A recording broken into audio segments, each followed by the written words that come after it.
প্রিয় দর্শক, আমন্ত্রণ জানাচ্ছি পলিটিক্স প্লাস অনুষ্ঠানে। আপনারা দেখছেন এটিএন নিউজ এবং আমরা যেমনটা নিউজ আওয়ারটা শেষে বলেছিলাম যে কতদিন থাকবে ৭ই মার্চের এই মহান ভাষণের আবেদন, আমরা সেই বিষয়টি নিয়ে এবং তার যে রাজনৈতিক বিষয়গুলো থাকে সেটিও কতদিন থাকবে এবং যারা অতিথি আছেন তাদেরকেও আপনারা আবারও আমরা একটু পরিচয় করিয়ে দিতে চাই। আমাদের সঙ্গে ডক্টর মুতাসির মাহমুদ স্যার আছেন শাহ আলম সারওয়ার, আছেন অধ্যাপক ডক্টর হারুন রশিদ এবং আমাদের সঙ্গে আছেন মারুফ রসুল। এবং আমরা যে বিষয়গুলো কথা বলছিলাম যে ৭ই মার্চের এই ভাষণ আবেদনের কথা, বা আমরা গোয়েন্দা রিপোর্টে ৭ই মার্চের ভাষণ সংশ্লিষ্ট নানান বিষয় পাই, মার্কিন স্টেট ডিপার্টমেন্ট এবং পাকিস্তানি মিলিটারি ইন্টেলিজেন্স এবং এরকম অসংখ্য গোয়েন্দা দলিল কিন্তু আমাদের হাতে আছে।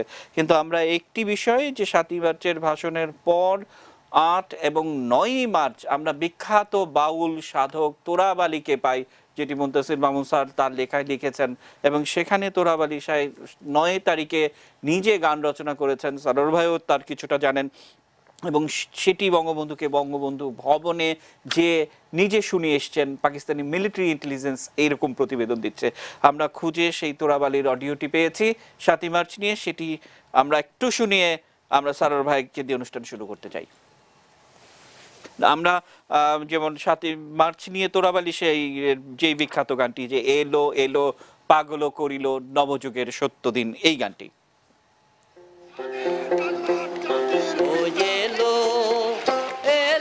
পাগল করিল নবযুগের সত্য দিন, নবযুগের সত্য দিন।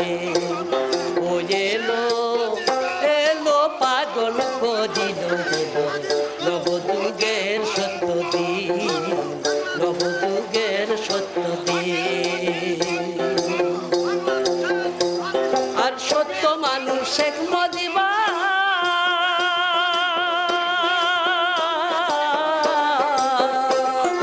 জাগাইল কলির শেষের দিন, নবযুগের সত্য দিন।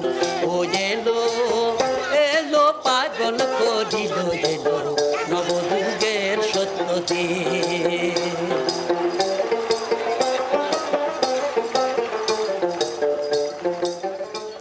স্যার ভাই, ইতিহাসের শিক্ষা এই যে ইতিহাস থেকে কেউ শিক্ষা নেয় না, কিন্তু কেউ কেউ তো থাকেন যে এটি ধারণ করে অত্যন্ত সযত্নে রেখে দেন। কখনো কখনো কোনো কোনো ঐতিহাসিক সেগুলো খুঁজে ফিরে একটা নতুন ইতিহাস সৃষ্টি করেন। সারোর ভাই কি বলবেন? আমি এখানে একটা মজার কথা বলি, আপনি নিউজ আর এক্সট্রা থেকে আমাদেরকে পলিটিক্সে নিয়ে এসছেন। ৭ই মার্চের যে ভাষণটা হয়েছিল সে সময় আমরা শুধু দেশের রাজনীতির পরিস্থিতি নিয়েই কিন্তু আমরা একটা পার্সপেক্টিভ দেখছিলাম, কিন্তু ওই সময় ভুললে চলবে না, আন্তর্জাতিক রাজনীতিটা কিন্তু আমাদের সত্যিকারভাবে আমাদের বিরূপ ছিল। এবং বঙ্গবন্ধু যে ৭ই মার্চের ভাষণ দিয়েছেন সেই সময় উনি সরাসরি জানতেন যে সেই সময় অতি বাম এবং অতি ডানের মধ্যে একটা ঐক্য প্রক্রিয়া চলছিল। আমেরিকানরা পাকিস্তানের মাধ্যমে চীনাদের সঙ্গে একটা সম্পর্ক স্থাপনের চেষ্টা করছিলেন এবং তারা কিছুতেই, যতই গণতান্ত্রিক প্রক্রিয়া হোক না কেন, যতই জনমুক্তি ঘটনা হোক না কেন, তারা কিছুতেই এই পূর্ব পাকিস্তানে একটা গণতান্ত্রিক মুক্তি ঘটুক, একটা কিছু ঘটুক, তারা কিন্তু সেই সময় কিছুতেই চাইছিলেন না। এবং কিসিঞ্জারের পরে হোয়াইট হাউস ইয়ার্স লেখাগুলোতে কিন্তু এগুলো স্পষ্ট আছে। ৭ই মার্চের ভাষণটা কিন্তু সেদিক থেকেও একটা অনন্য বিষয় যে উনি ওইভাবে এটাকে পিচ করতে পেরেছিলেন যে আন্তর্জাতিক ক্ষেত্রেও কিন্তু সেটাকে মানে রুষ্ট হয়ে যাওয়া বা সেটাকে সূত্র ধরে আমাদেরকে দমিত করার যে একটা, বা আমাদেরকে ভ্যানিশ করে দেওয়ার বা ভ্যাঙ্কুইশ করে দেওয়ার যে একটা বিষয় ছিল সেটা কিন্তু হতে দেননি তিনি। এটা কিন্তু ওনার মাথায় ছিল, এই পুরো জিনিসটাই ছিল যে উনি কিন্তু একটা বিরাট বৈরী সময়ের বিরুদ্ধে গিয়ে কিন্তু ওই ওই ওই স্বাধীনতা সংগ্রামটাকে চালিত করছিলেন। এবং এই জন্য তো ৭৫-এ তাকে হয়তো এটার জন্য কাফারাও দিতে হয়েছে, এটা আমি জানি না, এটা হয়তো অতি সরলীকরণভাবে হলে ওটাও হতে পারে, দেশীয় ষড়যন্ত্র হতে পারে, কিন্তু শেষ পর্যন্ত তো তাকে সপরিবারেই শাহাদাত বরণ করতে হয়েছে। আরেকটা বিষয় আমি এখানে একটু অ্যাড করতে চাই। আপনি ধরেন 1917 সালে, 17ই তো বোধ হয় নাকি 27, আমি ভুলে গেছি, রাশিয়ান বিপ্লব হয়েছে। 17 সালে রাশিয়ান বিপ্লব হয়েছে, 46-47 চীনের বিপ্লব হয়েছে। কার্ল মার্কস যেই বাণীটা নিয়ে এসেছিলেন যে জনমুক্তির জন্য আপনার সমাজতান্ত্রিক সমাজ ব্যবস্থা কিংবা কমিউনিস্ট সমাজ ব্যবস্থার দরকার এবং সেটার মাধ্যমেই মানুষের মুক্তি হবে, মানুষের অবমুক্তি ঘটবে তার সমস্ত বঞ্চনা, তার যন্ত্রণা থেকে, তার সব কিছু থেকে। সেই বিষয়টা কিন্তু পরীক্ষিত হয়ে একসময় এসে সেই রাষ্ট্রগুলো কিন্তু ওই কাঠামোটা হারিয়ে ফেলেছে। যে জিনিসটা এখন সবচাইতে উজ্জ্বল হয়ে সারা পৃথিবীতে মানুষের কাছে রাজনৈতিক দিক দর্শন হিসেবে এসেছে, সেটা হলো মানবতার দিক দর্শন। আপনি সমাজতান্ত্রিক সমাজে করেন, কমিউনিস্ট সমাজে করেন, ক্যাপিটালিস্ট সমাজে করেন, কিন্তু সেই সমাজে যদি আপনার মানবতা বোধের দ্বারা আপনি যদি আবিষ্ট না থাকেন, মানবতা বোধের দ্বারা যদি আপনি তাড়িত না থাকেন, মানবতা বোধের দ্বারা যদি আপনি সিঞ্চিত না থাকেন, মানে আপনার অবগাহন যদি মানবতার বোধের মধ্যে না হয়, তাহলে আপনি যেই রাষ্ট্রই করেন না কেন, যে সমাজে করেন না কেন, যেই অর্থনীতি করেন না কেন, এটার কিন্তু স্থায়িত্ব হবে না এবং এটা মানুষের কাছে যেতে পারবে না। আমি কিন্তু অদ্ভুতভাবে একটা মজার জিনিস দেখছি যে ধরেন বঙ্গবন্ধুর ৭ই মার্চের ভাষণের অনেক পরে কিন্তু কমিউনিস্ট রাষ্ট্রগুলোর পতন হয়েছে, কিন্তু সেই সময়ে উনি এদেশের সাধারণ মানুষের মানবতা বোধের, কল্যাণ বোধের যে একটা, আমি বলবো যে এক ধরনের অ্যাবস্ট্রাক্ট যে এক ধরনের দিক নির্দেশনা বা অ্যাবস্ট্রাক্ট যে একটা অনুভূতি মানুষের মধ্যে সঞ্চালিত করেছেন। আজকে কিন্তু সারা উন্নত বিশ্বে বলেন, যে কোনো বিশ্বে আমরা দেখি সেই মানবতা বোধের প্রতি একটা আকুতি, এবং তার উপর ভিত্তি করেই কিন্তু আপনি দেখছেন যে আমাদের দেশের বর্তমান রাজনীতি কিন্তু দেখছেন যে ওই মানবতা বোধ থেকে, সেই কল্যাণ বোধ থেকে, ইনক্লুসিভনেস বোধ থেকে, মানুষকে একসঙ্গে নিয়ে এগিয়ে যাওয়ার বোধ থেকে কিন্তু এগুচ্ছে। এটা আমার কাছে মনে হচ্ছে একটা চমৎকার ঐতিহাসিক যোগসূত্র। জি, হানু স্যার, কতদিন থাকবে ৭ই মার্চের এই মহান ভাষণের আবেদন? অনেক কঠিন প্রশ্ন, আপনি কিভাবে? আমার কাছে মনে হয় সবচেয়ে সহজ প্রশ্ন। আপনি বলেছেন কঠিন, আমার কাছে মনে হয় যে সবচেয়ে সহজ এই জন্য যে আজকে ৪৮ বছর ধরে ৭ই মার্চের ভাষণ, আপনি সামরিক শাসন আমল বাদ দেন, প্রকাশ্যে না হলেও প্রাইভেটলি তো শোনা গেছে, আমরা শুনেছি। কখন কি মনে হয়েছে যে এই ভাষণটা ৪৮ বছর ধরে আমরা শুনে আসছি? যখনই এই ভাষণটা শুনেন, ইনস্ট্যান্ট আপনার ফিলিং হবে যে এইমাত্র প্রথম ভাষণটা শুনছি। তাহলে এর অর্থ কি? এর অর্থ হলো যে এটা হলো কাল উত্তীর্ণ, এর এপিল। এখন ৭ই মার্চের ভাষণের সাথে যে কথা আমি বলেছি যে আমাদের এই জনপদের মানুষের হাজার বছরের আন্দোলন সংগ্রাম স্বপ্ন, এটা কিন্তু গ্রথিত, এগুলো এক, এবং যার উপর ভিত্তি করে আজকে স্বাধীন বাংলাদেশ রাষ্ট্র। এবং এখন এই রাষ্ট্রেরও যদি ভবিষ্যতে রূপ চেঞ্জ হয়, হতেই তো পারে, কেন বিভিন্ন সময় বিভিন্ন হয়েছে। এক সময় ছিল সাম্রাজ্য, তারপর ছিল আমরা সকলে জানি উপনিবেশবাদ, এরপর হলো নেশন স্টেট। ভবিষ্যতে যদি অন্য কোনো ফরমেশন নেয়, নিতে পারে তো, কিন্তু তারপরও ৭ই মার্চের ভাষণ কিন্তু চির অক্ষয় হয়ে থাকবে। এই কারণে আজকে সমাজতান্ত্রিক বিশ্ব বলতে আশ্বাস ওইভাবে নাই, কিন্তু ডাচ ক্যাপিটাল বা দ্য কমিউনিস্ট ম্যানিফেস্টো, যেটা কার্ল মার্কস এবং এঙ্গেলসের কমিউনিস্ট ম্যানিফেস্টোর কথা বললেন, সেটা কি বিলুপ্ত হয়েছে? হয়নি। তারপর যদি এভাবে আরও আমরা অনেক উদাহরণ দিতাম, মেঘনা কাটা কি আছে, মেঘনাটা রয়ে যাচ্ছে। তারপরে এভাবে বহু ঘটনার আমরা, আমেরিকার বিল অফ রাইটস আছে, কতগুলো ইউনিভার্সাল ডিক্লারেশন অফ হিউম্যান রাইটসের কথা আমরা জানি। ৭ই মার্চের ভাষণ শুধু এই বাংলা ভাষাভাষী জনগণের হৃদয়ে শুধু না, আজকে ইউনেস্কোর স্বীকৃতির মধ্যে দিয়ে এরা বিশ্ব ঐতিহ্য সম্পদ হয়েছে। এখন বিশ্ব মানুষ যতদিন থাকবে, সম্প্রদায় থাকবে, এই ভাষণ ততদিন থাকবে। কীভাবে থাকবে? ভাষণের গুরুত্ব কোথায়? গুরুত্ব হলো যেটা সরোয়ার সাহেব বলার চেষ্টা করেছেন, একটা বৈরী অবস্থার মুখে বঙ্গবন্ধু দাঁড়িয়ে ৭ই মার্চের ভাষণ দিয়েছেন। এবং মনে রাখা দরকার যে একটা রাষ্ট্র থেকে সশস্ত্র মুক্তিযুদ্ধের মধ্যে স্বাধীন হওয়া দেশ বাংলাদেশ হলো প্রথম ইনস্টান্স।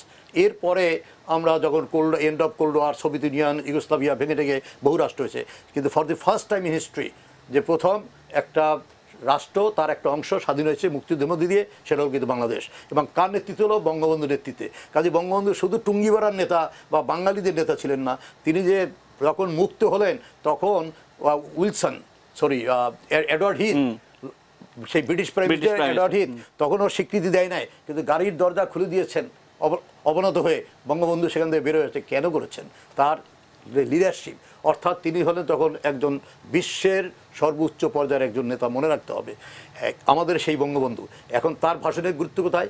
যে 1948 সালের 10ই ডিসেম্বর জাতিসংঘ যে universal declaration of human rights যেটা ঘোষণা করেছে, তার সাথে ৭ই মার্চের ভাষণ একেবারে সম্পৃক্ত। কিভাবে? হিউম্যান রাইটসে বলা আছে যে উপনিবেশবাদ, বর্ণ বৈষম্যবাদ এবং জাতি নিপীড়নের বিরুদ্ধে একটা জাতি জনগোষ্ঠীর আত্মনিয়ন্ত্রণ অধিকার হলো বৈধ। বাঙালিদের যে সংগ্রাম ছিল এটা ছিল বৈধ সংগ্রাম, এবং ওই ইউনিভার্সাল ডিক্লারেশন অফ হিউম্যান রাইটসের সাথে বঙ্গবন্ধুর ভাষণে কি আছে, আমরা জীবন দিয়ে চেষ্টা করেছি, শান্তিপূর্ণ উপায়ে সমস্যার সমাধানের চেষ্টা করেছি, বলেছেন না? আজকে বিশ্বের সর্বত্র কি বলি, শান্তির কথা বলি, শান্তিপূর্ণ উপায়ে সংঘাতময় পরিস্থিতির নিরসনের কথা বলি। এটা তো বঙ্গবন্ধুর ভাষণের মধ্যে রয়েছে, এবং এইটাই তো চেষ্টা করেছেন। যে কারণে আজকে কি হলো, শান্তিপূর্ণ উপায়ে যে সমস্যার সমাধান করা যায়, উদাহরণ দেখেন, আমি আরেকটা জায়গায় বলেছি যে মালয়েশিয়ান ফেডারেশনের ছিল কিন্তু সিঙ্গাপুর। 1965 সালে সিঙ্গাপুরকে মালয়েশিয়া থেকে কিন্তু এক্সপেল করা হলো, অর্থাৎ বের করে দেওয়া হলো। সেখানে তো যুদ্ধ করা লাগে নাই, স্বেচ্ছায় ডেলিভারিটলি করেছে। ঠিক অনুরূপ একটা সিচুয়েশনও চিন্তা করা যেত যদি পাকিস্তানি জেনারেল, মাথামোটা জেনারেল এবং ঔপনিবেশিক স্বার্থ এগুলো যদি না থাকে, তারা যদি গুড সেন্স দ্বারা গাইডেড হতো, সেটা তো হয়নি। এখন বঙ্গবন্ধু শান্তিপূর্ণ উপায় কিন্তু চেষ্টা করেছেন। প্রথম কিন্তু তিনি একটা স্বাধীনতা ঘোষণা করে দিন না, আক্রান্ত হয়েছেন, আমরা আন্ডারডগস, তারপর কিন্তু আমরা স্বাধীনতা ঘোষণা করেছি। এই যে কৌশল আছে নিয়েছেন, যে কারণে 7 মার্চের ভাষণ, যেটা আজকে মাননীয় প্রধানমন্ত্রী বলছেন, সারা বিশ্বের শান্তিকামী মানুষ, মুক্তিকামী মানুষের জন্য হলো যে প্রেরণার উৎস হলো 7 মার্চের ভাষণ। কাজে বিশ্বের যে বিভিন্ন প্রান্তে যেখানে এই ধরনের জাতি নিপীড়ন থাকবে, অত্যাচার থাকবে, শোষণ থাকবে, সেখানে মানুষ 7 মার্চের ভাষণ দ্বারা উদ্বুদ্ধ হবে যে ইয়েস, একটা জাতি জনগোষ্ঠীর যে চেতনা সেটা কিন্তু সাপ্রেস করা যায় না। এটা রাজনীতিবিদ, যারা পলিসি মেকার্স, যারা স্টেটসম্যান এবং নতুন প্রজন্ম, সবার জন্য এটা কিন্তু একটা লার্নিং পয়েন্ট। সেটা হলো এই যে এত কিছু 30 লক্ষ লোককে হত্যা করা হয়েছে, কিন্তু পেরেছে আমাদের জাতীয় মুক্তিকে ঠেকাতে পারেনি। কাজেই হত্যা নয়, গুড সেন্স প্রিভেল করে এই ধরনের সিচুয়েশনে সেখানে মানে যদি আমরা একটা শান্তিপূর্ণ উপায়ে যদি সমস্যার সমাধান করতে পারি, যেটা ন্যায্য ন্যায়সঙ্গত যদি হওয়া দরকার, সেই ধরনের একটা বিষয় এখানে রয়েছে, যে কারণে ইউনেস্কো কিন্তু এটাকে বিশ্ব ঐতিহ্য সম্পদ হিসেবে দিয়েছে। আমরা মামুন স্যারের কাছে যেতে চাই, কিন্তু আগে একটু বলে রাখতে চাই, আমরা ছোট্ট একটি বিরতি নেব।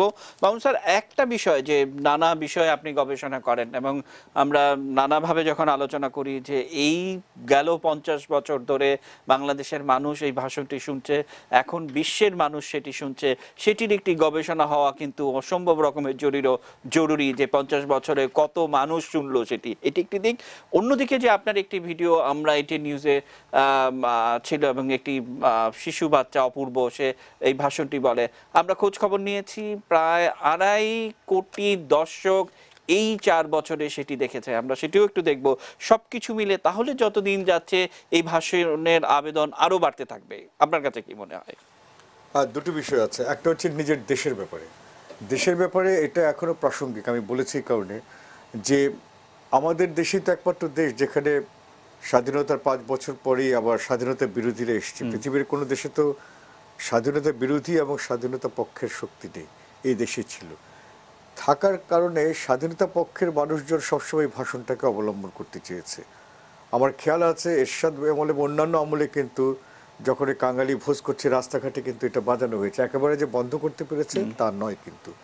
অর্থাৎ মানে যতদিন এটা প্রাসঙ্গিক, এখনও প্রাসঙ্গিক এই কারণে, কারণ এখন আমি মনে করি স্বাধীনতা বিরোধী থেকে রাজনীতি করতে দেওয়া হচ্ছে, এখনও পাকিস্তানিরা আছে। তো যতদিন এদের রাজনীতি বিলুপ্ত না হবে ততদিন এটা খুব প্রাসঙ্গিক থাকবে। কিন্তু আমরা 50 বছর পার করেছি, ঠিক আছে, আমরা যারা ভাষণটা শুনেছি, পরবর্তী 50 বছরে কি হবে? পরবর্তী 50 বছরে বাংলাদেশ এমন একটা পর্যায়ে যাবে, মানে যদি এই ধারায় চলতে থাকে, ধরে নিলাম যে বাংলাদেশ আর এরকমই থাকবে, তখন এটা হবে যে এই কারণে আমরা এই বিষয়গুলি পেয়েছি। প্রাসঙ্গিকতাটা আসবে ঐতিহাসিকভাবে। অর্থাৎ একটা বিষয় দেখবেন এই ভাষণে অতীত, বর্তমান, ভবিষ্যৎ 3টে বিষয় গ্রথিত। কোনো ভাষণে কিন্তু আমি চার্চিলের সেই বিখ্যাত ভাষণ বলেন বা অন্যদের অতীত, বর্তমান আমি বলতে বসেছি 71 এবং ভবিষ্যৎ, অর্থাৎ 71-এর 7 মার্চের পর কী হবে, কোনো ভাষণে কিন্তু আপনি গ্রথিত দেখতে পারবেন না। এই একটি ভাষণে কিন্তু গ্রথিত আছে, যেটা প্রফেসর হারুন বলেছেন। দেখেন যেদিন শেখ হাসিনা ক্ষমতায় এলেন সেদিন আমার মনে হয় বিটিভিতে এই ভাষণটা দেওয়া হয়েছিল এবং আমরা স্তব্ধ হয়ে গেছিলাম। মানে মনে হলো যে এই তখনই বোধহয় আবার নতুনভাবে শুনছি। এখন এটা মনে হচ্ছে যেহেতু আমাদের এখানে পাকিস্তানিরা আছে, কিন্তু পাকিস্তানে না গেলেও আমাদের জেনারেশন বাদ দিয়ে মারুফদের যে জেনারেশন আছে তারা ইন্সপায়ার্ড হবে এই কারণে যে এখানে ওই যে অতীত, বর্তমান, ভবিষ্যৎ আছে এবং প্রাসঙ্গিকতা আছে। আপনার ধর্ম সম্পর্কে বক্তব্য আছে, আপনার প্রতিবেশী সম্পর্কে বক্তব্য আছে, আপনার প্রতিরোধের বক্তব্য আছে। সেগুলি কোনো কোনো ক্ষেত্রে কিন্তু সেটা প্রাসঙ্গিক হবে। সবচেয়ে বেশি হবে তখন যখন বাংলাদেশে যদি আবার কখনো স্বৈর শাসন দেখা দেয়, আবার যদি পাকিস্তানি শাসন প্রবল হয়ে যায়, এই ধরনের বিষয় হলে এটা কিন্তু তখন প্রাসঙ্গিক থাকবে। তবে যেটা প্রফেসর হাওয়ান বললেন যে দেখেন এটা আজকের নিউজ আছে, ইউনেস্কো এটা সংরক্ষণ করবে, ঠিক আছে, এরকম অনেক জিনিসই সংরক্ষণ করছে, কিন্তু প্রচারের দায়িত্ব তো ইউনেস্কোর না, প্রচারের দায়িত্বটা হচ্ছে বাংলাদেশ সরকারের। তো বাংলাদেশ সরকার কি ধরেন এই ভাষণটি বিভিন্ন ভাষায় অনুবাদ করে বিভিন্ন জায়গায় দিয়েছে, বিভিন্ন স্যার আমি এই বিষয়গুলো নিয়ে আসবো, আমাদের সঙ্গে মারুফ আছে, মারুফের কাছেও একটু জানবো যে মারুফ এই ভাষণটি নতুন প্রজন্মের একজন গবেষক হিসাবে আপনাকে কিভাবে অনুপ্রাণিত করে আমরা শুনবো ছোট্ট একটি বিরতির পর। নিচে ছোট্ট বিরতি, এটি নিউজের সঙ্গে থাকুন।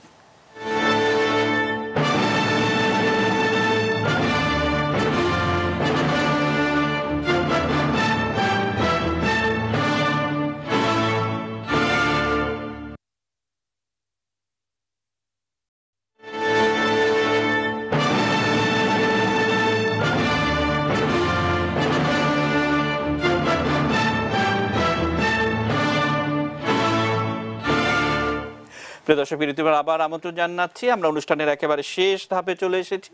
আমরা মারুফ, আপনাকে যে কথাটি আমরা বিরতির আগে যে আসলে এই ভাষণ নতুন প্রজন্মের গবেষক হিসেবে আপনাকে কিভাবে অনুপ্রাণিত করে?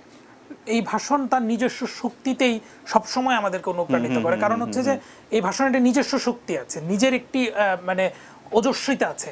আমরা যখন মুক্তিযুদ্ধের বিষয় নিয়ে যখনই ব্লগ লিখতে শুরু করি বা যে কোনো বিষয় নিয়ে শুরু করি, এই ঐতিহাসিক 7ই মার্চের ভাষণ হচ্ছে আমাদের প্রবেশদ্বার। কিন্তু একটি বিষয় আমার কাছে খুব গুরুত্বপূর্ণ মনে হয়েছে, শ্রদ্ধেয় মুনতাসির মামুন স্যার কিন্তু একটি মানে খুব প্রাসঙ্গিক কথা বলেছেন, যে তিনি বলেছেন যে এখনো যেহেতু পাকিস্তানপন্থীদের রাজনীতি আছে, তাদের রাজনীতি নিষিদ্ধ হয়নি। আমি সবসময় শঙ্কিত সেই বিষয়টি নিয়ে যে এই ঐতিহাসিক ভাষণটি নিয়ে তো রাজনীতি হয়েছে, এমনকি কিছুদিন অবধি পর্যন্ত কিন্তু একজন সেক্টর কমান্ডার এই ভাষণটি নিয়ে মানে এমন একটি তার গ্রন্থের মধ্যে বিভিন্ন ধরনের বিভ্রান্তমূলক তথ্য দিয়েছেন এই ভাষণটি নিয়েই। কিন্তু সুতরাং আমাদের আমি এই জন্যই পাঠ্যপুস্তকের কথা বলছিলাম। শ্রদ্ধেয় হারুন স্যার বলছিলেন যে এটি অনার্স মাস্টার্সের পাঠ্যপুস্তকে অন্তর্ভুক্ত করা হয়েছে, কিন্তু বিশ্ববিদ্যালয়ের পর্যায়ে যখন একজন শিক্ষার্থী যান তখন তার মানস গঠন তৈরি হয়ে যায়। আমি বলছিলাম স্কুল বা কলেজের ক্ষেত্রে, যেমন ভারতবর্ষে কিন্তু কলেজের পাঠ্যপুস্তকে কিন্তু মহাত্মা গান্ধীর ভাষণ আছে, পণ্ডিত নেহরুর ভাষণ আছে। আমি সেই অর্থে কথাটি বলছিলাম, অর্থাৎ আমার মানস কাঠামোটি তৈরি হয় যেন এই 7ই মার্চের পাটাতনের উপরে দাঁড়িয়ে। তাহলে কিন্তু ভবিষ্যতে যে আশঙ্কা কথা আমরা ভাবি, কারণ অতীতে যে আশঙ্কা আমরা দেখে এসেছি, ইতিহাস বিকৃতির আশঙ্কা আমরা দেখে এসেছি, যদি ভবিষ্যতে কখনো আবার স্বাধীনতা বিরোধীরা, যেহেতু তাদের রাজনীতি নিষিদ্ধ হয়নি, পাকিস্তানপন্থীরা আবার কখনো বাংলাদেশের রাষ্ট্র ক্ষমতায় আসে, তাহলে এই ভাষণের ওজস্বিতায় আমরা নিজেরাই যাতে তাকে প্রতিহত করতে পারি, যেমনটি মুনতাসির মামুন স্যাররা করেছিলেন, যেমনটি শহীদ জননী জাহানারা ইমাম করেছিলেন, সেই বিষয়টি আমার কাছে খুব গুরুত্বপূর্ণ। জি, অসংখ্য ধন্যবাদ মামুন স্যার। আপনি যদি একদম ছোট করে তোরাবালি শাহ নিয়ে কোনো কিছু যুক্ত করবেন কিনা? তোরাবালি শাহ কেন, আমাদের যে বঙ্গবন্ধুর গান যেটি আপনি করেছিলেন আমাদের গণহত্যা জাদুঘরের উপরে, সেখানে তো এই ধরনের বিষয়গুলি আসছে। তৃণমূল পর্যায়ে বঙ্গবন্ধু তো শুধু সংগঠন গড়ে তোলেননি, তিনি তাদের ভালোবাসার মানুষে পরিণত হয়েছিলেন। আপনি বলছেন তোরাবালি শাহ, সে তো দেশে, কিন্তু ওই যে বরাক উপত্যকা বলেন, আসাম বলেন, বিভিন্ন জায়গায় কি বঙ্গবন্ধুকে নিয়ে তখন পথকবিতা রচিত হয়নি? তখন কি চালানা করে বিক্রি করা হয়নি? হয়েছে তো।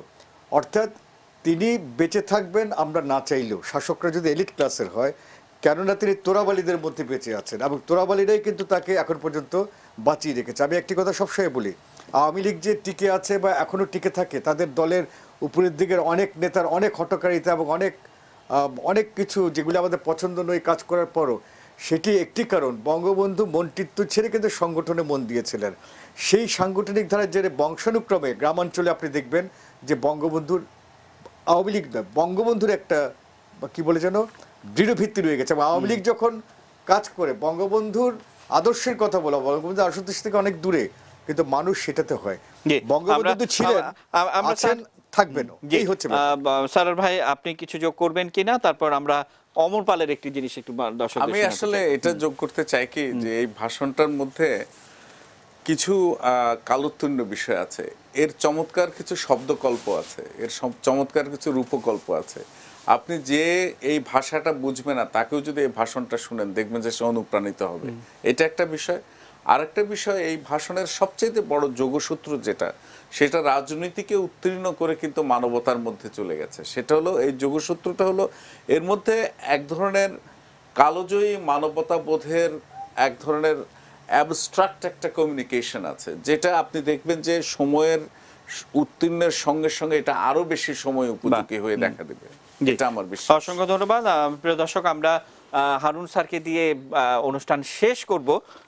শেষ কথা হারুন স্যার বলবে, কিন্তু আমাদের কিন্তু একটি বিরতিও নিতে হবে, অর্থাৎ বিরতি থেকে ফিরে হারুন স্যারের কথার মধ্য দিয়ে আমরা অনুষ্ঠান শেষ করব। কিন্তু যে কথা বলছিলাম যে অতি সাধারণ মানুষ যারা এই ভাষণটিকে লালন করে ধারণ করে বাংলাদেশকে যেমনটা ৭১ সালে এগিয়ে নিয়েছিল এবং এখনো আজকের বাংলাদেশটাকে তারাই এগিয়ে নিয়ে যাচ্ছে।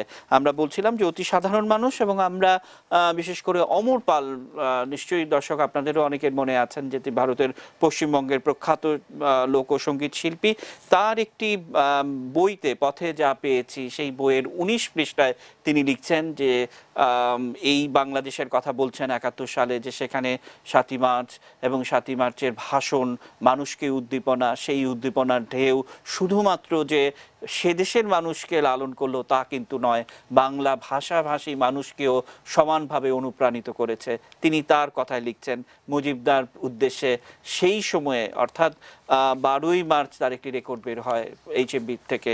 আমরা সেই রেকর্ডের ছোট্ট একটি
প্রিয় দর্শক, বিরতির পর আবার আমন্ত্রণ জানাচ্ছি। অনুষ্ঠান শেষ করবেন হারুন স্যার। স্যার শেষ করবেন, কোনো প্রশ্ন নাই আমার।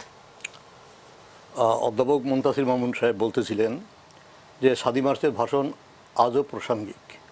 তা আমি কথাটা যদি বলি, আজ তো প্রাসঙ্গিক বটেই, যত দিন যাবে তত আরও বেশি করে প্রাসঙ্গিক হবে। এই জন্য ভবিষ্যতের প্রজন্ম যখন জানবে এবং শিখবে যে একটা সশস্ত্র মুক্তিযুদ্ধ হয়েছে, ৩০ লক্ষ লোক সেখানে আত্মাহুতি দিয়েছে এবং তারপর স্বাধীন হয়েছে, তাহলে সেই যে আত্মাহুতি দিল কীভাবে তারা উদ্বুদ্ধ হয়েছিল, ৭ই মার্চের ভাষণ আসবে এবং এই ভাষণ যখন তারা শুনবে, দেখবে, জানবে, গবেষণা হবে, তখন তারা আরও বেশি কিন্তু আত্মপ্রত্যয়ী হবে। কাজেই আজকে যখন আমরা বলি বাংলা ভাষার উৎপত্তি আলোচনা করতে গেলে যেমন চর্যাপদের কাছে ফিরে যাই, ঠিক বাংলাদেশ আমাদের স্বাধীনতাকে যখন আবার ভবিষ্যতে বুঝতে হলে বঙ্গবন্ধু ৭ই মার্চ এখানে ফিরে যেতে হবে। যে কারণে ৭ই মার্চের ভাষণ এটা অবিনশ্বর, এটা হলো শাশ্বত এবং এটা চিরদিন যদি জাজল্যময় হয়ে থাকে বাঙালি জাতির ইতিহাসে। স্যার 30 সেকেন্ড, তোরাবালি এবং অমর পাল নিয়ে কোনো কিছু কথা বলবেন কিনা? তোরাবালি এবং অমর পাল এরাই হলো বঙ্গবন্ধুর, যদি বলি যে মূল শক্তির ভিত্তি, এবং বঙ্গবন্ধুর সাথে এদেরই কিন্তু আত্মিক যোগাযোগ। যেখানে বঙ্গবন্ধু যখন বলতেন যে তার রাজনীতির মূল লক্ষ্য হলো দুঃখী মানুষের মুখে হাসি ফোটানো, এই তোরাবালি এবং অমর পাল এরাই হলো আসলে বঙ্গবন্ধুর যদি চিন্তা চেতনা দর্শনের মূল জায়গাটা ছিল। এটা আজকে আওয়ামী লীগ যে টিকে আছে এত কিছু পারসিকিউশনের পরে, এটা মূলত এই তোরাবালি অমর পালদের কারণেই টিকে আছে। অসংখ্য ধন্যবাদ। দর্শক, এই ছিল আমাদের আজকের আয়োজন, এবং নিশ্চয়ই জানেন যে অনুষ্ঠানটি রাত ৩টা ১৫ মিনিট এবং পরের দিন সকাল ৮টা ১৫ মিনিটে পুনঃপ্রচারিত হয়। দেখার আমন্ত্রণ জানিয়ে শেষ করতে চাই। শুভরাত্রি।